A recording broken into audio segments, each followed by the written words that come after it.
Thank you so much for having me here today, and what a wonderful group. Today I want to talk about the Foth and Wellness, our Foth and our wellness journey. I'm going to talk about who is Foth's wellness program, how we measure our success, and some of our results. So, who is Foth? We are a professional engineering consulting firm. This is our 80th year in business. We have over 550 members, we call our employees, and 28 different locations in the US and in Canada. Most of our offices vary in size from 2 people to 1 office to 260 in Green Bay. We also have engineers on site on our client sites, and we do have several, and it's growing, remote workers. So I also believe we've been doing business with Bellin for as long as I can remember, and I believe that we are Helix or Bellin's healthiest client. So we like to tout that quite a bit because I think of all the people here, we're the healthiest company, and I have to thank them because they are one of the reasons that we are so successful. Our wellness program. I have to use notes because at work I tend to go off script, and they frown on that. So I'll keep to my studying here. So our Foth's wellness program, we do have an organized benefit team that includes our CFO, CEO, COO, our VP of OD, and 2 benefit specialists, myself and Crystal, my partner, who's here today. We also work with a benefits consultant, Associated Benefits and Risk Consultants, and they keep us up to date. We meet on a regular basis, so it's important to have that buy-in from the leadership in our organization. We have a wellness mission and statement that includes 3 components. Our HRAs, which is our major tool. We have our nurse and health coach, which you've heard some of the programs that Bellin offers, and we offer that to our members as well. And we have a very robust outcome-based incentive, and I'll talk about that later. We offer HRAs annually in the fall by various means. We have we do on-site testing, we do kits, and we also allow members to use their providers, so they can go to their providers and have this health risk assessment done. Our challenges, as you may notice that everyone will have challenges, but our 2 of the top on our list are getting HRAs done with all the different locations that we have and all the different people on site at their homes. And how do you get this done so it's consistent and it's fair? So that's a challenge of ours that we work with. And also, how do you manage our healthcare, working with our designs, talking to our members, orientating them to health benefits with a small admin staff, which I'm sure you can all relate to because everybody's staffs are shorthanded a lot of the times. So around 1993, Steve Van Dyke, God rest his soul, is an advocate of wellness, and he was also on several committees on the Bellin board. He believed in HRAs. This is in the early 90s. So he believed in HRAs, and he believed in the value that they brought. So we brought on the program, and he said, we're starting a program. So I said, okay, we're starting a program. The HRAs were met with a lot of resistance. At that time, people didn't talk about health care, you didn't discuss it, you didn't ask how much things cost, your premiums were just there, they showed up on your check every week or bi-week, whatever your payment schedule was, and nobody said anything. Well, now we're going to start talking about health care.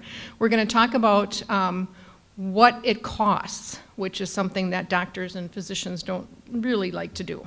So, they came with a lot of resistance. As you can imagine, some of the people were saying, what? You're going to take my blood at work? Really? Is this legal? Because I don't think this is legal, and I don't think I want to do it. So we threw a little bit of incentive out there and also worked within each location by selecting some advocates to help us send this message across to the entire location, our entire offices. So I'm going to talk about Today, our members openly talk about their scores, so if you want to see a look back to what we're doing today, they talk about their scores, they talk about improvement during the HRAs in our offices. There's always a buzz, people are sharing their numbers, and there's no more talk about, nobody's scared to talk about their health care. Our incentives have increased over the years, and the competitive nature has brought attention to these changes. Now our members have made the shift. I really believe we've made that paradigm shift, and it's really a part of FOS culture. We have even recently added it in a section in our annual report to track our health scores from the Helix program, so that's really cool. I think it really says something about FOS to add that to our annual report. It's a major milestone that we share. Why do you think we've embraced this change? I guess I would say, looking at the population that we work with, engineers, they are very compliant, they follow the rules. They're frugal. They don't like to spend money, they like to save money, and anytime you talk about saving money or getting money, they're very attentive. And in my 30 years at FOS, I do find that individually they are extremely competitive. So you'll find that it crosses over all of our units and all of our different business locations. So how are we measuring this success? On the screen we have here our, this is our wellness-based outcome incentive. So HRAs, like I said before, became the driver of our wellness program, and it's popular due to our generous outcome-based incentive. It's by scores to the member and their spouse on our plan.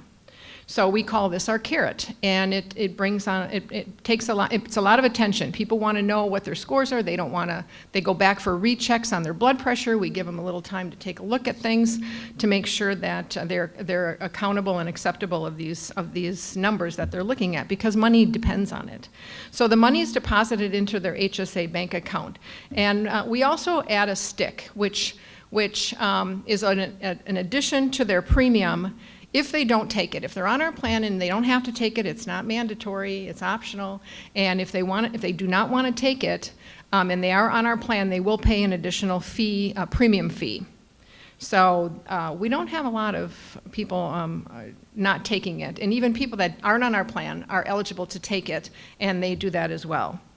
So at FOS, we do believe you need the data to know what changes are to make. So that's why we stress you need to take this if you want to get this incentive.